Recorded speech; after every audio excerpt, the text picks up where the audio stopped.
ये कम नसीबी है कि हिफ्ज की क्लास अलग से चलती है। अरब में हिफ्ज की क्लास अलग नहीं होती है। जिस तरह नहव सिर्फ एक सब्जेक्ट है, ऐसे ही 3 पारे एदादिया में, 3 पारे उला में, 3 पारे सानिया में, 3 पारे सालिसा में, इस तरह आलिम बनते बनते इंसान हाफिज भी बन जाता है। क्योंकि अपने लोग समझते हैं कि हाफिज तरावी के लिए बनता है, जबकि हकीकत में कुरान का वजूद मसाइल के दलाइल के लिए हुआ है। इसलिए वहाँ हिफ्ज का कोर्स अलग से नहीं है। हासिल ये कि वो इमाम साहब बोले आप जाइए पहले हाफिज बन के आइए। वो बच्चा गया और 7 दिन के बाद फिर आ गया, हजरत मुझे अल्लामा बना दीजिए। मैंने कहा ना कुरान याद करके कर लिया। 7 दिन में आपने पूरा कुरान याद कर लिया? बोले हाँ हजरत कर लिया। दुनिया उस हाफिज साहब को इमाम मोहम्मद के नाम से याद करती है, और उस इमाम को जिसने कहा था हिफ्ज करके आइए, इमाम आज़म अबू हनीफा के नाम से याद करती है। मैं एक और हाफिज साहब को जानता हूं जो सिर्फ 7 घंटे में हाफिज कुरान बने। 7 घंटे में उसको किसी ने कह दिया हाफिज साहब, he thought I'm not Hafiz Quran, but he said हाफिज साहब I have 2 options। मैं हाफिज नहीं हूं, इसने मुझे हाफिज साहब कह दिया। अब या तो उसको बोल दूं भाई मुझे हाफिज साहब मत बोलना क्योंकि मैं हाफिज नहीं हूं, या तो मैं इसकी बात सच कर दिखाऊं। उसने दूसरे वाले को कबूल किया, उसको रोका नहीं, उसकी बात सच करने के लिए कुरान शरीफ बुलाया। पहले दिन अलिफ लाम मीम का पारा एक बार पढ़ा और जाके तरावी पढ़ा। दूसरे दिन सयकूल एक बार जाके तरावी पढ़ा। तीसरे दिन तिलकर रसूल, चौथे दिन लन तनालू, 5वें दिन वल मुहसनात, 6वें दिन ला युहिब्बु, 7वें दिन वइदा समिउ, 8वें दिन वल वलना, 9वें दिन काल अल मलौ, 10वें दिन वअलमु, 11वें दिन यातदिरुन, 12वें दिन वमा मिन दाब्बा, 13वें दिन वमा उबरियो, 14वां दिन रुबमा, 15वां दिन सुब्हानल्लज़ी, 30वां दिन अम्मा यतसाअलून।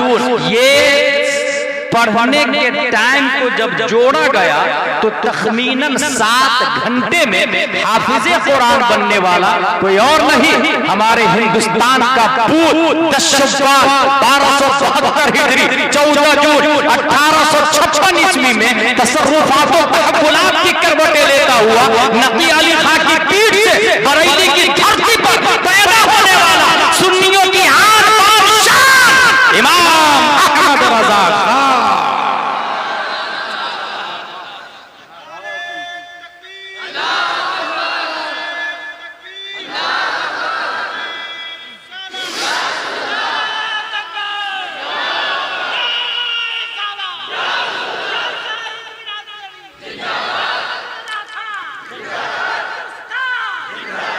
इसको कहते हैं अबकरी शख्सियत, थिंक टैंकर। ये थिंक टैंकर सलीबियों का थिंक टैंकर, यहूदियों का थिंक टैंकर मिलके अमेरिका में प्लान किया। 100 पेज से ज्यादा की किताबें लिखी और पूरी दुनिया की बड़ी बड़ी कंपनियों में भेज दिया। उस किताब में क्या लिखा? पूरी दुनिया के मुसलमानों की 4 किस्में हैं, फंडामेंटल, ट्रेडिशनल, मॉडर्न, सेकुलर। उसने ये लिखा उसमें कि फंडामेंटलिस्ट और ट्रेडिशनलिस्ट ये बहुत खतरनाक, इसको कमजोर करो। मॉडर्निस्ट और सेकुलरिस्ट ये बहुत अच्छे हैं, इसको प्रमोट करो, इसको सपोर्ट करो। फंडामेंटलिस्ट किसको कहते हैं? हिरक़ल बादशाह ने अब्दुल्ला बिन हुज़ाफा को रूम में बंद कर दिया और सामने रख दिया शराब और खिंजीर का गोश्त। दरवाजा लो, 1 दिन 2 दिन 3 दिन, या तो खाओ या मरो। 3 दिन के बाद जब दरवाजा खोला गया, शराब भी अपनी जगह, खिंजीर भी अपनी जगह, और बंदा मरा भी नहीं है, पहले से ज्यादा चेहरे पे ताजगी नजर आ रही है। पहला ही सवाल हुआ भाई तूने किया क्या? ये खाया भी नहीं और मरा भी नहीं और मुरझाया भी नहीं। तो उसने कहा तूने दरवाजा बंद किया, मैंने कुरान की सूरह यासीन खोलकर पढ़ना शुरू कर दिया। रीडिंग द सूरह Yasin gives us fooding power and drinking power. वो कुरान सूरह यासीन की तिलावत मेरी बॉडी में खाने का भी काम कर रहे हैं और पीने का भी काम कर रहे हैं। जान दे सकता है मगर हराम नहीं कर सकता है, उसको कहते हैं फंडामेंटलिस्ट। सब कुछ दे दूंगा मगर हराम काम नहीं करूंगा, फंडामेंटलिस्ट। अमेरिका ने कहा कि ये बहुत घातक है, इसको दुनिया से खत्म करो, कमजोर करो, वीक करो, इग्नोर करो, रिजेक्ट करो, डिनाई करो। दूसरी किस्म ट्रेडिशनलिस्ट, लॉकडाउन हो या अनलॉक, 5,000 हो या 10,000 तनख्वाह हो, मस्जिद के मिंबर पे चढ़कर वही बात बोलेंगे जो 1400 साल पहले मस्जिद नबवी में प्यारे मुस्तफा बोला करते थे। ट्रेडिशनलिस्ट, उसको किसी की परवाह नहीं होती, तनख्वाह नहीं भी देता है, लोग मुखालफत करते रहते तब भी वो हदीसे रसूल सुनाते रहते हैं।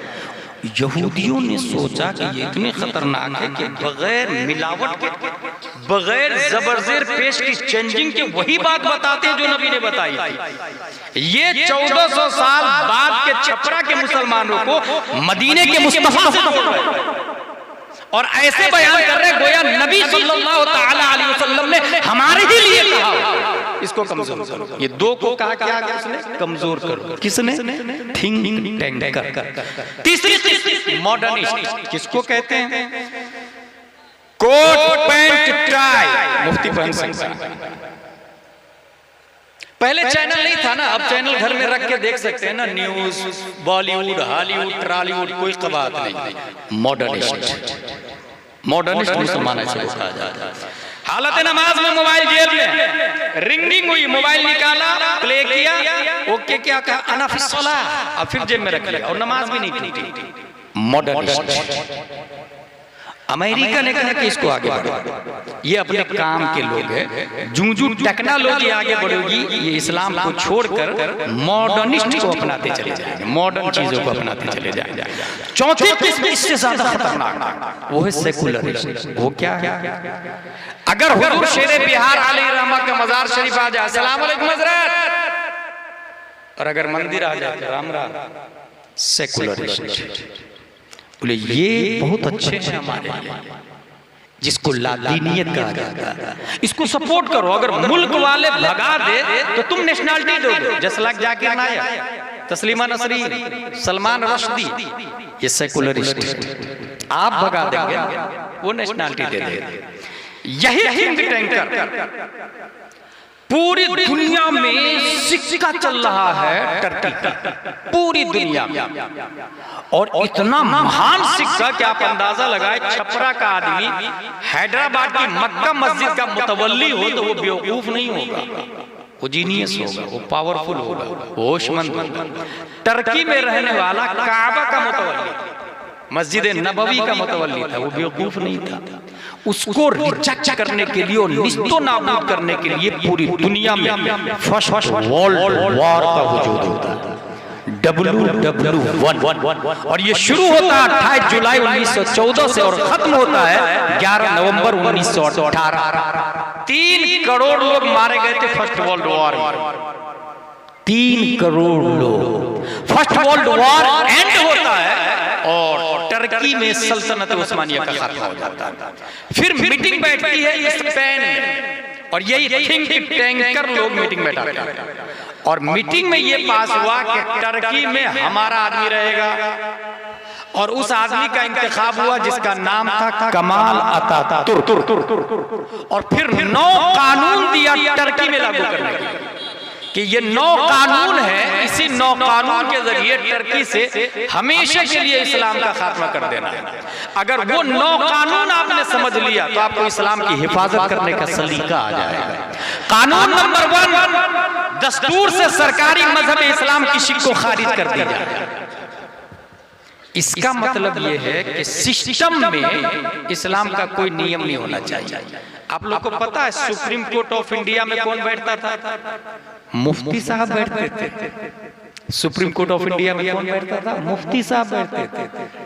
उसको हटा के जज को लाया गया। सिस्टम में वो रहेगा, पार्लियामेंट में वो रहेगा, तो जिस हराम को हलाल करना हो पार्लियामेंट से पास कर लेगा। इसलिए उसने कहा सिस्टम ही से इसको हटा दिया जाए, मजहब इस्लाम की हर शिर्क को सिस्टम से खारिज कर दिया जाए। पहला कानून लागू हुआ।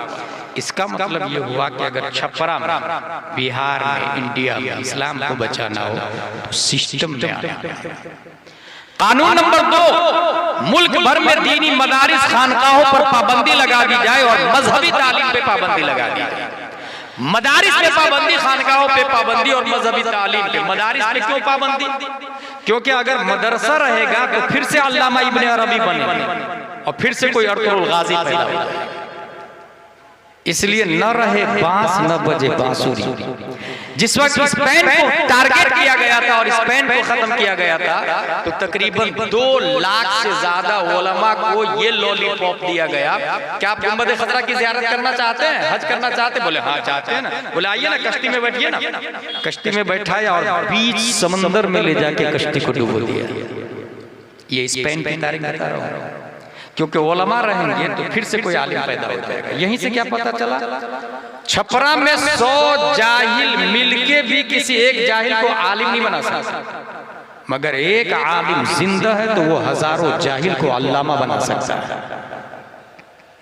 अगर हजारों घर टूट जाए उतना फर्क नहीं पड़े, अगर मदरसे की एक ईंट भी हिल जाती समझिए इस्लाम की चारों कुल्हाड़ा कोई चला। अगर ये पॉइंट आपको समझ में आ रहा है तो आप इस्लाम की हिफाजत कर सकते हैं।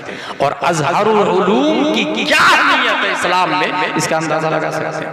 मदारिस पे पाबंदी लगा, खानकाह पे भी पाबंदी लगाओ, क्योंकि उनको पता था कि मदरसे वाले 8-9 साल पढ़ाते हैं तब अल्लामा इब्ने अरबी पैदा होता है। खानकाह वाले गले से लगा के ही अल्लामा इब्ने अरबी बनाते हैं, सीना से सीना मिलाते हैं और इल्म को उतार देते हैं। इसलिए खानकाह पे भी पाबंदी लगाओ, मजहबी तालीम पे भी पाबंदी लगाओ। इसका मतलब क्या हुआ? अगर हम लोगों को इस्लाम बचाना है तो मदरसा को बचाना होगा, खानकाह को बचाना होगा, मजहबी तालीम को बचाना होगा। एक नहीं, BUMS, MBBS, MD, DM की बात नहीं कर रहा मैं, IAS, IPS हजारों मौजूद हो दुनिया में, और कोई इस्लाम पर हमला करता है तो वो डिफेंस नहीं कर सकते, क्योंकि जिस साइड के जरिए इस्लाम पर अटैक होता है उस डिपार्टमेंट में IAS, IPS जाहिल है, और जिस अटैक को हमारे उलमा जानते हैं वो जवाब दे सकते हैं, उतना पावर किसी और डिपार्टमेंट में है ही। क्योंकि कौन सी आयत कब नाज़िल हुई, शान नुज़ूल क्या है, बैकग्राउंड क्या है, फ्रंट ग्राउंड क्या है, अप ग्राउंड क्या है, डाउन ग्राउंड क्या है, उलमा से बेहतर कोई नहीं जानता। इसलिए याद रखिए, अगर इस्लाम की हिफाजत करनी है तो मदारिस की हिफाजत। कानून नंबर 3, औरतों को तमाम मामलात में मर्दों के मुसावी करार दी जाए और पर्दे पर पाबंदी लगा दी जाए। मर्द औरत दोनों काम करेंगे, नकाब कोई नहीं पहनेगा। मेरे भाई, मर्द औरत दोनों काम करेंगे। प्लान किसका? यहूदियों का, थिंक टैंकर का, याद रखिएगा। मैं भी जॉब में, मेरी बीवी भी जॉब में, ऑफिस में काम करने जाती है, मैं अलग जाता हूँ, मेरी बीवी अलग जाती है। 10 साल, 20 साल, 30 साल ड्यूटी कर रही है वो। जाहिर सी बात है ऑफिस में और भी वर्कर होंगे, कंपनी में और भी लोग होंगे, उससे उनकी टॉकिंग नहीं होगी। जब टॉकिंग होगी तो रिश्ता आगे बढ़ेगा, और इस रिश्ते को पार्लियामेंट ने अलाउ करा दिया। इसका नाम दिया लिविंग रिलेशनशिप। इस्लाम की नजर में वो हराम है, उसके यहाँ वो हराम ही नहीं। उस मुल्क में हम लोग रह रहे हैं, ऐसे में अगर अपने इस्लाम को और अपनी नस्ल को बचाना हो कि ये बच्चा आप ही का है, तो अपनी बीवियों को कंट्रोल में रखें। मर्द जो ही कहा कबूल है, कबूल है, कबूल है, नानो नफका, कपड़ा, सकना, मकान, सब कुछ मर्द पे वाजिब हो जाता है। वो मर्द की ड्यूटी। अगर वो आधी रोटी भी खा रहा है तो उसकी जो नस्ल होगी वो हलाल होगी, मगर ऑफिस में जाने वाले की कोई गारंटी नहीं दे सकते। शरीयत का हुक्म अपनी जगह है, अल-वलदु लिल-फिराश, हकीकत रब बेहतर जानता है, फतवा इसी पर, अल-वलदु लिल-फिराश। हासिल ये कि अगर इस्लाम की हिफाजत करनी है तो ऑफिस वाली और जॉब वाली बीवी मत लाइए।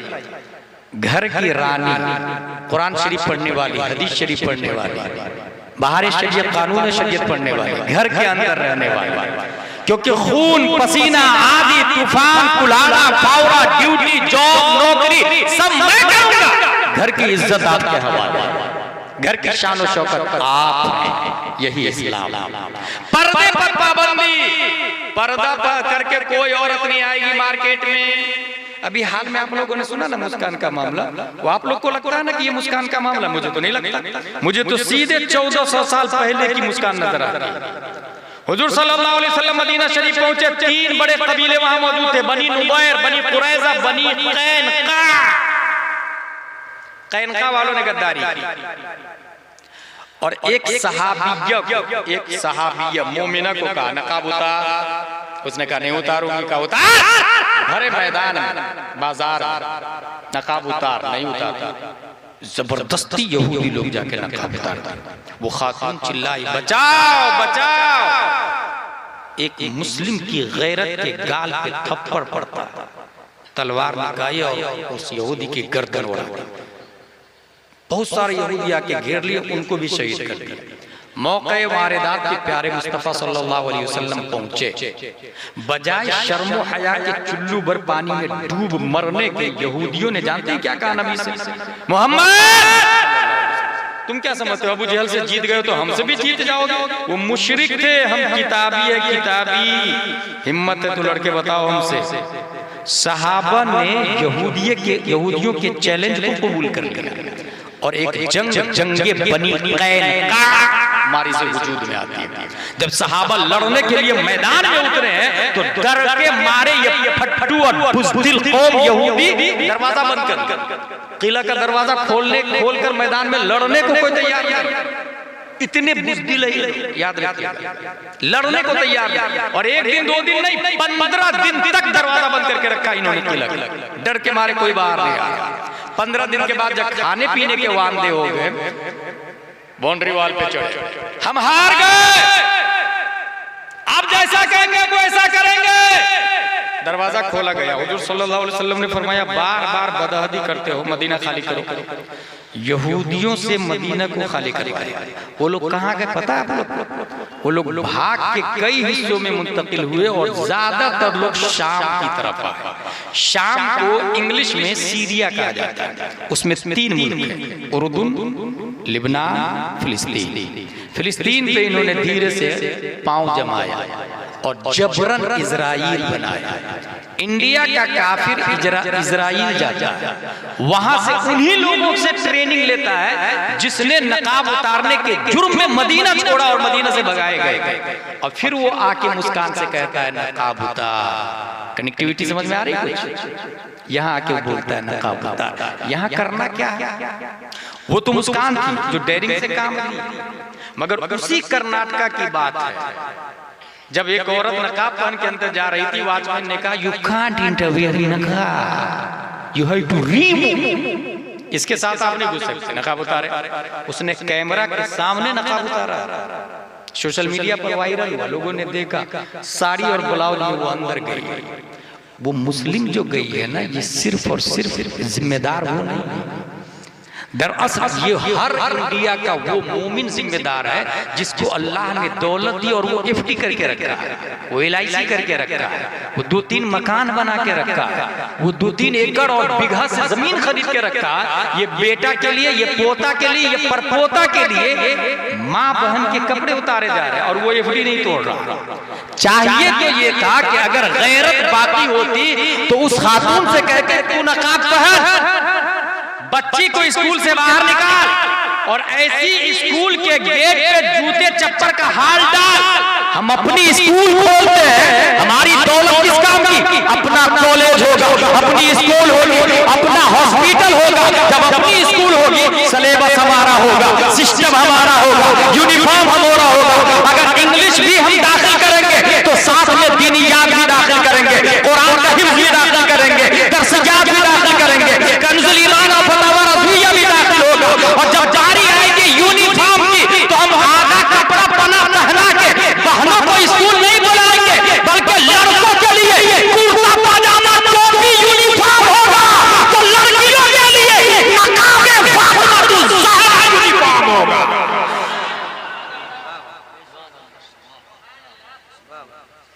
ये है काम की बात जो हमें कल से करना है, ये उसका जवाब है। कोई ये नहीं बोलेगा आजरी साहब ने बहुत अच्छी तकरीर की, जिसने बोला उसने बर्बाद कर दिया, बल्कि आज ही प्लान करे कि कल आप क्या क्या सकते हैं। अगर हिजाब को बचाना, स्कूल को अपनी कायम करें, अपना सिलेबस, और अगर कोई चला रहा है ना तो उसको प्रमोट करें।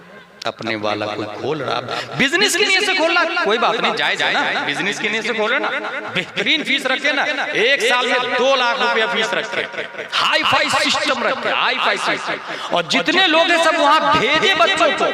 कम से कम आपका बच्चा जनगण मन अधिनायक से शुरू नहीं करेगा क्लास, मुस्तफा जाने रहमत पे लाखों सलाम से क्लास की शुरुआत। इसका राइट इफेक्ट कितना है बयान से बाहर। हासिल कानून नंबर 4, यूरोपीय लिबास पहनना और नंगे सर रहना जरूरी करार दी जाए। कोई कुर्ता पजामा जुब्बा टोपी अमामारी बनेगा पूरे टर्की में, pant shirt coat tie cap. हम लोग जो पैंट शर्ट पहनते हैं, कभी आपने सोचा है ये हमारा नहीं, ये थिंक टैंकरों का प्लान है इस्लाम को खत्म करने के लिए। और कुछ ऐसे भी भाई है कि जुमा के दिन भी वही पैंट और शर्ट पहन के चले जाते हैं, हालत रुकू में बदन का पार्ट दिखता रहता, खुद भी हराम दूसरों को भी हराम चला करते। मेरे भाई ये अपना नहीं है, अगर हमको बचाना है तो अपना लिबास अपना है, अपना लिबास। कानून नंबर 5, पीरी मुरीदी ममनू करार दी जाए, मज़ारों पर जाने पर पाबंदी लगा दी जाए, दुआएं मांगने पर पाबंदी लगा दी जाए। टर्की में थिंक टैंकरों का कानून, कमाल अतातुर्क बंदूक की नोक पर यह कानून लागू कर रहा। पीरी मुरीदी पे पाबंदी क्यों? क्योंकि यहूदियों को पता है कि अबू बकर नबी के मुरीद हो गए थे, तो सर को हथेली पे लिए कटाने को फिरते थे। अगर आज भी पीरी मुरीदी का सिस्टम रहेगा तो पीर साहब की आवाज पर मुरीद तो जान लुटा, इसलिए पाबंदी लगाओ। इसका मतलब क्या हुआ? अगर अपने लोग इस्लाम को बचाना चाहते हैं तो सुन्नी से उलक़ीदा पीर से मुरीद हो जाए, और वो जैसा बोले वैसा करे। याद रखिएगा, मोदी, योगी, अमित शाह इस्लाम की हिफाजत के जिम्मेदार नहीं है। इस्लाम की हिफाजत के जिम्मेदार ये 10,000 वाले उलमा हैं जो वही बुखारी, मुस्लिम और कुरान पढ़ा रहे हैं। मज़ारों पे पाबंदी लगा दी जाए। क्यों भाई, मज़ार से क्या दुश्मनी है यहूदियों को? बेटा, यहूदियों को ये पता है कि मज़ार के अंदर वाला जो है ये बाहर वाले से ज्यादा पावरफुल है, इसलिए मज़ारों पे पाबंदी लगा। दुआएं मांगने पर पाबंदी लगा दी जाए। क्यों भाई? क्योंकि यहूदियों ने ये पढ़ रखा है कि जंग बद्र में नबी ने दुआ की थी तो जिब्रील फौज लेकर के आ गया, इसलिए दुआओं पे पाबंदी लगी ताकि रहमत के फरिश्ते और रब की ताईद हासिल हो। इसका मतलब क्या हुआ? दुआएं भी मांगे और मज़ार शरीफ पर भी जाए, लेकिन हाँ अजमेर शरीफ जाए तो बीवी और बेटी को मत ले जाए, और वहां एक भी मुजाविर को 1 रुपया भी मत दीजिएगा, क्योंकि मोस्टली राफिजी हो गए और अमीर मुआविया रज़ियल्लाहु अन्हु की तौहीन करते हैं। अब बताइए, अमीर मुआविया जानते हैं कौन है? सहाबी रसूल ही नहीं, सबसे बड़ी फजीलत वही सहाबी की। मगर एक अंदर की बात बताऊं आपको, कुरान नबी ने नहीं लिखा, कुरान सहाबा ने लिखा, नबी ने बोला है। पूरी जिंदगी में नबी ने सिर्फ एक जुमला लिखा है, मोहम्मद बिन अब्दुल्लाह, वो भी सुलह हुदैबिया के मौके पर। अल्लामा अशरफ कादरी कहते हैं नबी का ये लिखना भी मौजज़ा है और नबी का उम्मी होना भी मौजज़ा है।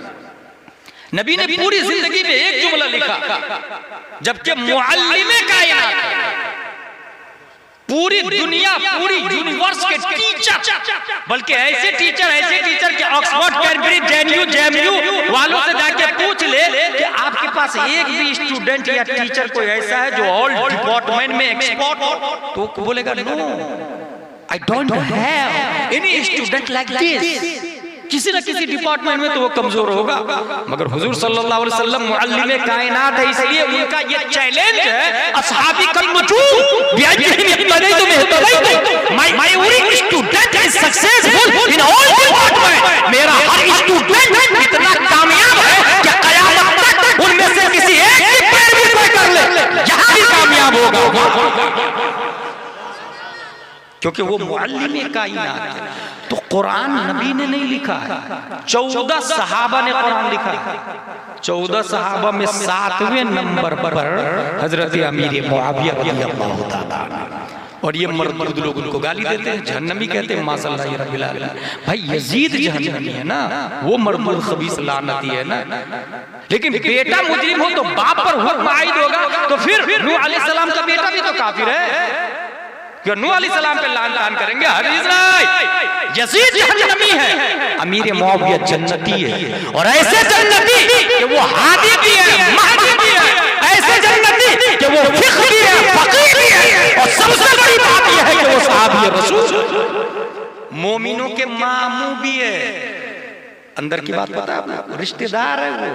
मसनवी शरीफ में आया, दर खबर आमद के खाले मोमिना बूद अंदर कसरे खुद, बूद अंदर कसरे खुद खुदा शबा ना धा मर्द वरा बेदार कर चश्म चुबू को शाज बिना कष्ट मर।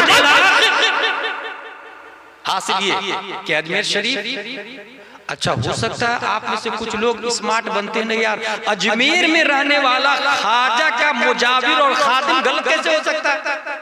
अजमेर में पैदा हुआ वो गलत कैसे, वो भी बोलते मुजाविर लोग, हम अजमेर में पैदा हुए हम गलत कैसे हो सकते हैं? ख्वाजा की खिदमत कर रहे हम गलत कैसे हो सकते हैं? बेटा ये लॉलीपॉप ना जाहिल पीरों को देना। हमने ये पढ़ा है कि अबू जहल मक्के में पैदा हुआ और जहन्नमी है, अबू लहब मक्के में पैदा हुआ और जहन्नमी है, उतबा शैबा मक्के में पैदा हुआ और जहन्नमी है। जन्नती होने के लिए ईमान बिल नबी चाहिए। ख्वाजा के मुल्क में, ख्वाजा के शहर में रहने के लिए अगर कामयाबी कोई चाहता है तो ख्वाजा की तरह ईमान होना चाहिए। और ख्वाजा का ईमान क्या है? अमीर मुआविया जन्नती, ख्वाजा हसनी भी है, हुसैनी भी है।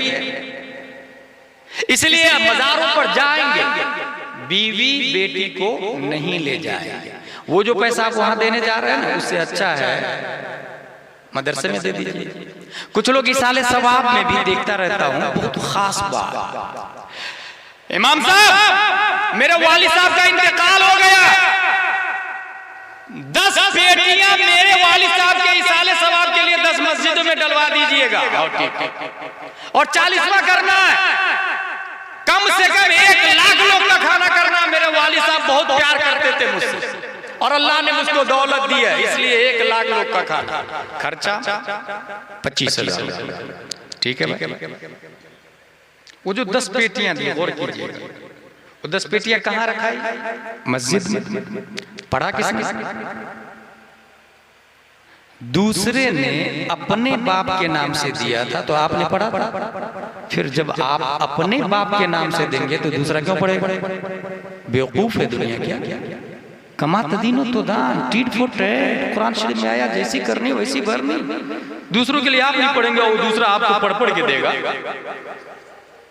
10, 20, 30, 40, 50 साल बेटियां वुज़ू खाने पे जमा हो रही है, पुरानी हो गई, पारे बोसीदे हो गए। मुफ्ती साहब पारों को कब्रिस्तान में दफन कर दूं क्या? बोले हो दफन कर। बोसीदा हो गए तो दफन कर दिया। गई पेटी कब्रिस्तान में, पारे बोसीदा होकर कब्रिस्तान पहुंचे। क्यों पहुंचे? क्योंकि खुद मुफ्ती बन गए थे। पूछा नहीं था इमाम साहब से कि किस चीज की जरूरत है। पहले इमाम साहब से पूछे, इमाम साहब मस्जिद और मदरसा में किस चीज की जरूरत है? अगर इमाम साहब बोले तामीर अदब की जरूरत है तो वो कीमत है सिर्फ 5 रुपये। कुरान शरीफ देने की बजाय तामीर अदब दिया। एक गरीब का बच्चा तामीर अदब पढ़ता है, फिर अनवार शरीयत, फिर एदादिया, ऊल, आसानिया, सालसा, राबिया, खामिसा, सादिसा, साबिया, सामिना, फसीला, तखस्सुस फिर फिक्र करता, मुफ्ती बनता। जब तक वो मुफ्ती रहेगा वाली साहब को सवाब मिलता रहेगा, वाली साहब को सवाब मिलता। इसलिए देने से पहले फोन लगा के पूछो। 40 लाख या 25,000 रुपये का, ठीक है? ये 40वां करना है क्या? 5 इस्लाम में डज है और 5 डजन है। जो डज है उसको कहते हैं फर्ज, वाजिब, सुन्नत मुअक्कदा, गैर मुअक्कदा, मुस्तहब। सबसे नीचे आता मुस्तहब। इसके अपोजिट में 5 है, हराम, मकरूह तहरीमी, इसाअत, मकरूह तंजीह, खिलाफ औला। ये जो 40वां किया आपने 25,000 का, वो क्या है? फर्ज में कि वाजिब में, मुअक्कदा में कि गैर मुअक्कदा में कि मुस्तहब में? किताबों में लिखा हुआ ये मुस्तहब है। वो भी अहल को खिला। ठीक है, अच्छा ये कबूल है या कबूल नहीं है ये रब बेहतर जानता है। मकबूल है या मरदूद ये रब बेहतर जानता है, क्योंकि नमाज भी मकबूल और मरदूद होती है, वो तो मुस्तहब है, ये तो फर्ज है। जब नमाज मकबूल और मरदूद होती है वो तो मुस्तहब है। ये 40वां जो 25,000 रुपए का आपने किया, 1 लाख लोग को खाना खिलाया मेरे भाई, वो मुस्तहब है, मुस्तहब। मकबूल है या मरदूद आई डोंट नो। मैं बेहतरीन 40वां दे के जा रहा हूं। इमाम साहब को फोन लगा, इमाम साहब मेरे अब्बू मेरे अम्मी पढ़े लिखे नहीं हैं, आप उनको दोनों को अरबी के साथ में उर्दू दोनों पढ़ा देंगे क्या? बोले हाँ पढ़ा देंगे ना। तनख्वाह क्या लेंगे इमाम साहब? बोले 1 घंटा पढ़ाऊंगा 5,000 रुपया लूंगा 1 घंटे का, और 6 महीने में अरबी उर्दू दोनों पढ़ा दूंगा। मैं अरबी उर्दू इसलिए बोल रहा हूँ कि अपने छपरा में कुछ लोग समझते हैं कि मेरा बेटा कुरान पढ़ता है तो दीनी तालीम है ना मेरे बेटे के पास। किसने कह दिया भाई कुरान पढ़ना दीनी तालीम?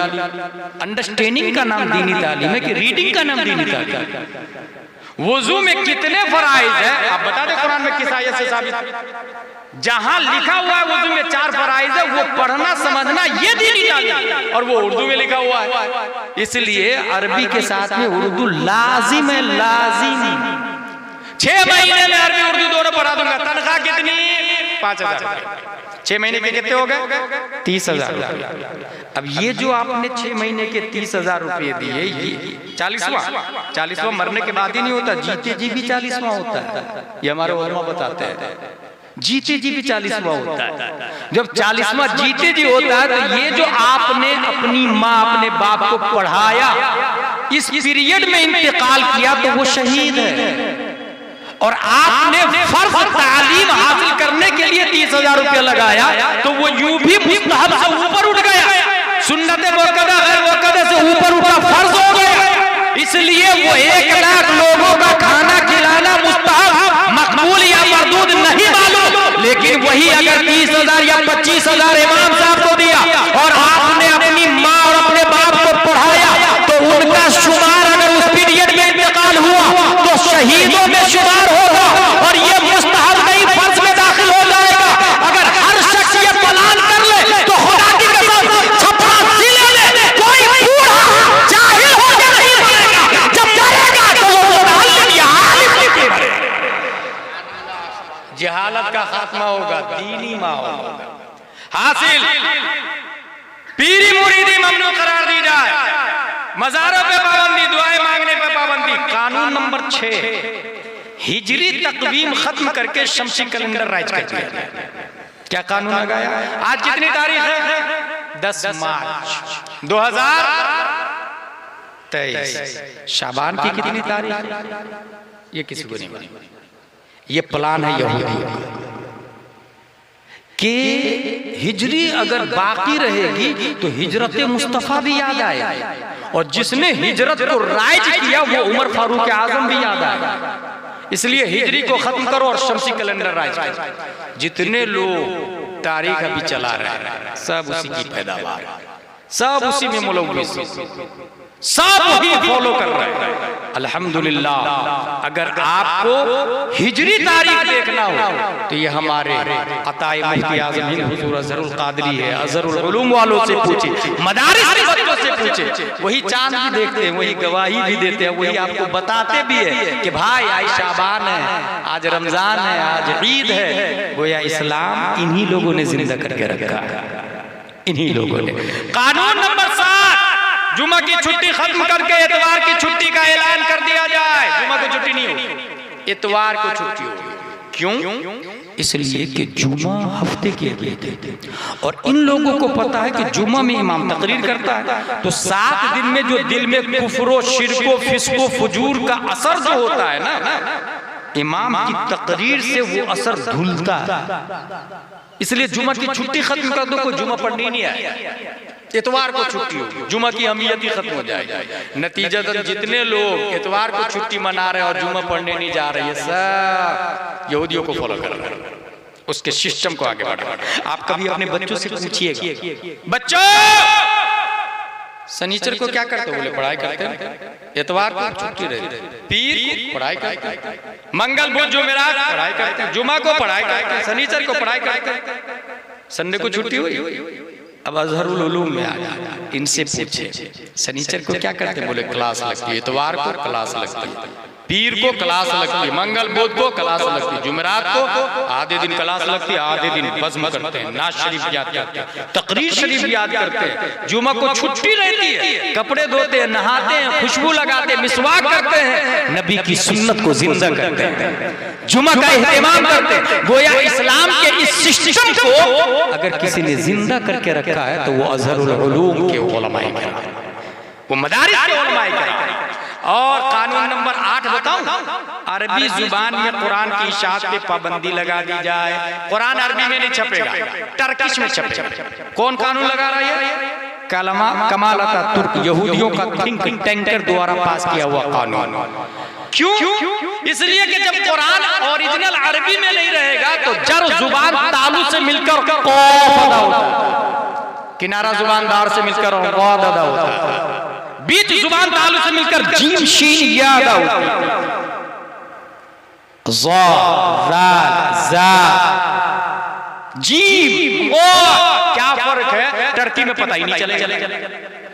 और जब ओरिजिनल अरबी खत्म हो जाएगी तो 100-200 साल के बाद में वो मिलेगी नहीं। तो जिस तरह हमने तौरात, इंजील, ज़बूर को बदल दिया, ऐसे ही धीरे से कुरान को भी बदल दे। यही फला अपने लोगों में कुछ लोग स्मार्ट बनते हैं और वो इंग्लिश में कुरान खरीद के लिए आते हैं, हिंदी में कुरान खरीद के लिए आते हैं। हराम हराम हराम किसने कह दिया भाई? जायज है, छापना भी हराम है, पढ़ना भी हराम है, क्योंकि प्रोनाउंस सही नहीं हो पाता। इसलिए अगर इस्लाम की बका चाहते हैं तो इस्लाम की बका कुरान में है, और कुरान अरबी में नाज़िल हुआ। और उलमा फुक़हा ही नहीं बल्कि हज़रत उस्मान गनी ने एक रस्म पर कुरान का इज्मा कर दिया, उसी पर फुक़हा का इत्तिफ़ाक़ है। अरबी लिखने के 8 तरीके हैं, सिर्फ एक ही तरीके पर कुरान लिखने की इजाजत है। जब अरबी दूसरे तरीके पे लिखने की इजाजत नहीं है तो टर्किश में कहां से इजाजत हो जाएगी? इंग्लिश हिंदी में कहां से हो जाएगी? इसलिए इंग्लिश हिंदी जायज। कानून नंबर 9, मेरी बात खत्म होने के करीब है। नमाज कोई टर्की में नहीं पढ़ेगा, अरबी में नहीं पढ़ेगा, टर्की में नमाज पढ़ेगा, टर्की जुबान। अल्लाहु अकबर ये अरबी है ना, ऐसा नहीं बोलेगा, टर्किश में बोलेगा। जैसे अपने इंडिया में बोलेंगे अल्लाह बड़ा है, टर्की में बोलेंगे। ये कौन कानून लगा रहा है? कमाल आ रहा था। क्यों? ताकि रूहे नमाज निकल जाए। अगर कोई अल्लाहु अकबर की जगह अल्लाह बड़ा है कह के नियत मानता है, नमाज होगी उसकी? तर्क वाजिब।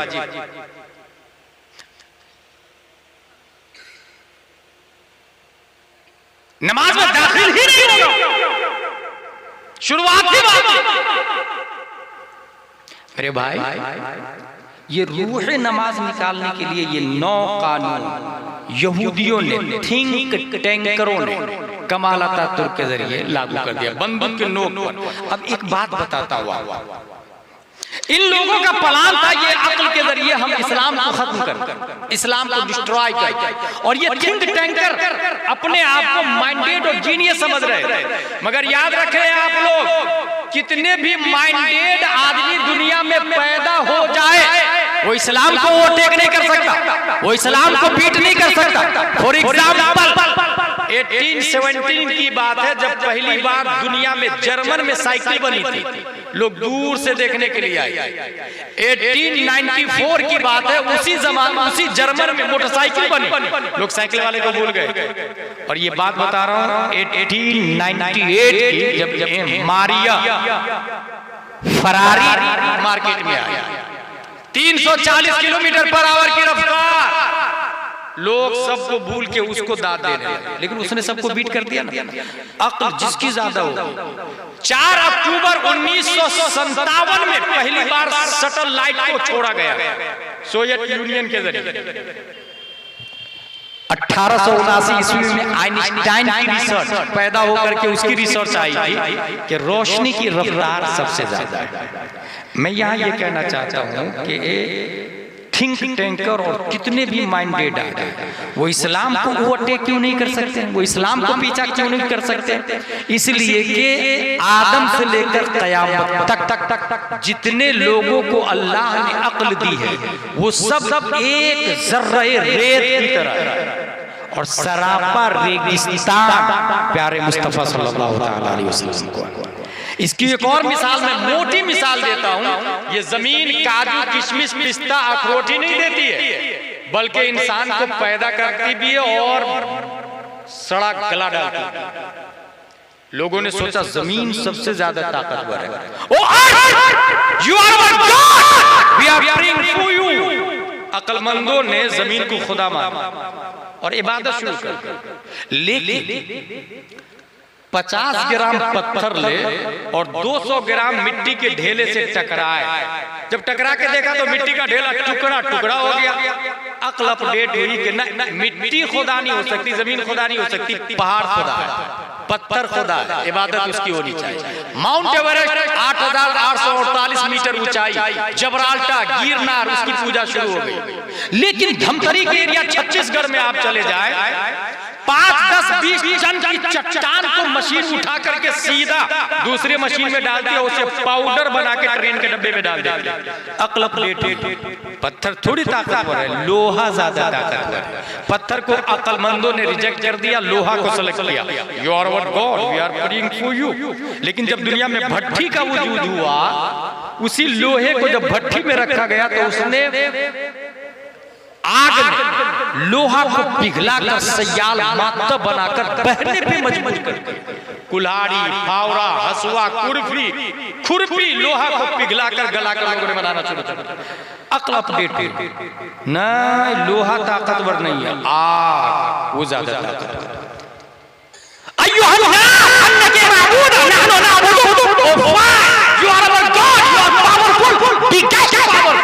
हम तेरी इबादत करते हैं, तू खुदा। लेकिन नाराए नमरूद अगर आसमान से बातें कर रहे हो, बारिश के कतरात आके उसे काफूर में बदल देते हैं। अक्ल प्लेट होगा ना, आग थोड़ी खुदा है, समंदर खुदा है, गंगा यमुना खुदा है। समंदर की पूजा शुरू हो गई, गंगा यमुना पूजा, छठ पूजा शुरू, लोगों ने वाटर की पूजा शुरू कर दी। 1642 ईस्वी न्यूटन पैदा हुआ, 1879 ईस्वी आइंस्टाइन का जमाना आया, गैलीलियो जरदारी टेको Barahi Copernicus Pythagoras Stephen Galileo, doctor L Silver, APJ Abdul Kalam. New technology के दौर में इन लोगों ने कहा सूरज अपनी शुआ को पानी पर बैठाता है और फिर गर्मी से भाप बना के ऊपर उड़ाता है। अक्ल अपडेट कि ये पानी ज्यादा ताकतवर थोड़ी है, इससे ज्यादा ताकतवर तो सूरज है। लोगों ने पानी को छोड़ के सूरज, you are our God, we are praying for you, सूरज की इबादत शुरू कर। साइंसदानों ने यह लिखा 3,33,000 गुना ज्यादा वजन है सूरज का धरती की बनिस्बत। कितना? 3,33,000 गुना ज्यादा। सिर्फ यही नहीं, साइंटिस्ट ने यह भी लिखा our solar system is made up one star that is sun and 8 planet Mercury, Venus, Earth, Mars, Jupiter, Saturn, Uranus, Neptune and 146 moons. इस गैलेक्सी में एक बड़ा स्टार है, 8 प्लैनेट है, 146 चांद है, सूरज सबसे बड़ा, 13 लाख जमीन सूरज में फिट हो सकती है। ये साइंसदानों ने लिखा। ऐसे माहौल जब अक्लमंद सूरज को सबसे बड़ा मान रहा है, कुफ्र पर मशीशत को चला रहा है, खल्लाक़े दो आलम 571 ईस्वी अब्दुल्ला की पीठ से, आमिना के बदन से, मकामे बैदा पीर के सुबह सादिक लफ्ज़े मोहम्मद से मुसम्मा प्यारे मुस्तफा सल्लल्लाहु अलैहि वसल्लम को पैदा किया और हमारे नबी ने मकामे सहबा में अली की खातिर सूरज पर अपनी हुकूमत का सिक्का चलाया और कहा भला। ये जवाब था न्यूटन का, ये जवाब था आइंस्टाइन का, ये जवाब था सरदारी का, ये जवाब था गैलीलियो का, ये जवाब था कोपरनिकस का, ये जवाब था क्रिश्चियन मिशनरी का, ये जवाब था अखबार का, ये जवाब था टैंक्रिक का, ये जवाब था जेजू का, ये जवाब था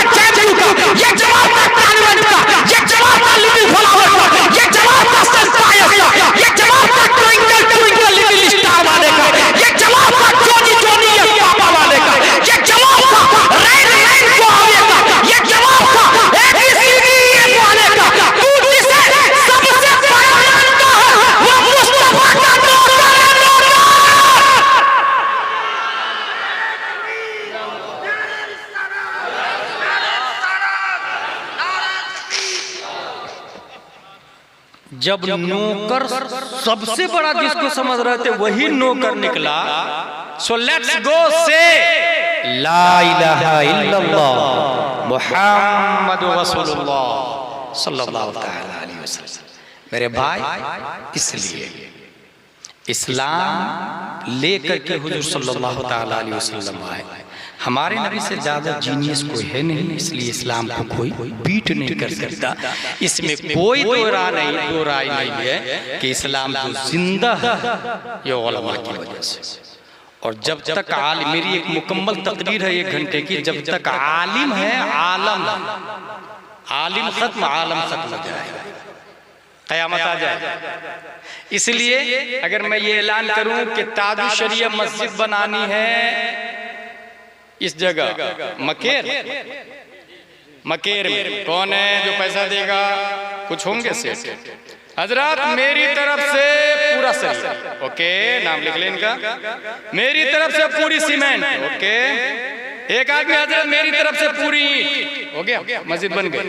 और अगर ये ऐलान करूं कि मस्जिद में मुफ्ती लाना है, 50,000 तनख्वाह, 12 लोग तैयार हो जाए, साल में एक बार बारी आएगी, 12 लोग खड़े हो जाए, कोई नहीं। ये क्यों? उसके भेजे में ये घुसा हुआ है कि मस्जिद बनाना ज्यादा सवाब है। मेरे भाई, मस्जिद नहीं बोलती है, इमाम बोलता है। मस्जिद साइलेंट है, वायलेंट इमाम है। मस्जिद खामोश है, नातिक इमाम है। मस्जिद में जाके कहे मस्जिद वुजू में कितने फराइज हैं, मस्जिद बताएगी। सुन्नी देवबंदी में क्या फर्क है, मस्जिद बताएगी। कुफ्र शिर्क में क्या फर्क है, मस्जिद बताएगी। इसलिए अगर मकेर नहीं, छपरा नहीं, इंडिया में 1 मिलियन नहीं 10 बिलियन की मस्जिद बना ले, जहालत नहीं खत्म होने वाली।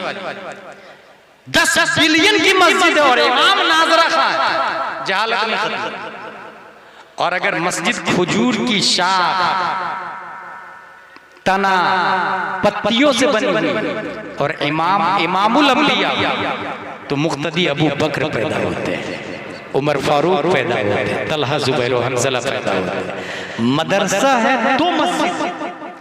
इसलिए जिस तरह हर चीज में क्वालिटी देखते हैं, इसी इमाम में भी हाफिज 10,000, आलिम 20,000, मुफ्ती 40,000 ढूंढ करके लाए, ढूंढ कर और अपने आप को उनके अंडर में कर। इस तरह से जहालत खात्मा होगा और इस्लाम की हिफाजत होगी। परवरदिगार आलम हम सबको कुरान शरीफ, हदीस शरीफ, फिक़्ह शरीफ पढ़ने, समझने, अमल करने की तौफीक अता फरमाए। फिर से मैं एक बार बोल रहा हूँ, 3,000 मसाजिद, 3,000 मदारिस, 5,000 खानका, बल्कि खुद मेरा बहुत बड़ा मदरसा चलता है खंडवा मध्य प्रदेश में, 30,000 स्क्वायर फीट में हमारा मदरसा बना हुआ। मैं बोलता नहीं हूँ किसी जलसे में, मगर हजरत है इसलिए बोल दे रहा हूँ मैं। 30,000 स्क्वायर फीट में 1 करोड़ का इदारा हमारा चलता है। उस इदारे को इस शक्ल तक पहुंचाने में अल्लामा ज़रूर क़ादरी का, लोग समझते हैं वो सिर्फ खतीब है, नहीं भाई, वो शेखुल हदीस भी है, वो मुदर्रिस भी है, वो काफिया भी इमामुन नहव की तरह पढ़ाना जानते हैं, वो सर्फ भी पढ़ाना जानते हैं। अल्लाह तबारक व तआला ने अकाबिरीन का फैज़ और अकाबिरीन की सोहबत इन्हें अता फरमाई है। यही वजह है कि सब कुछ होने के बावजूद मुनकसिरुल मिजाज रहते हैं, लड़ते झगड़ते नहीं, सुन्नी लेते हैं, जहाँ ठहरा दे वहाँ ठहर भी जाते हैं। अल्लाह ताला हमें भी खुल्क अता फरमाए और इस्लाम पर इस्तिकामत अता फरमाए। वमा अलैना इल्लल बलाग। अस्सलामु अलैकुम।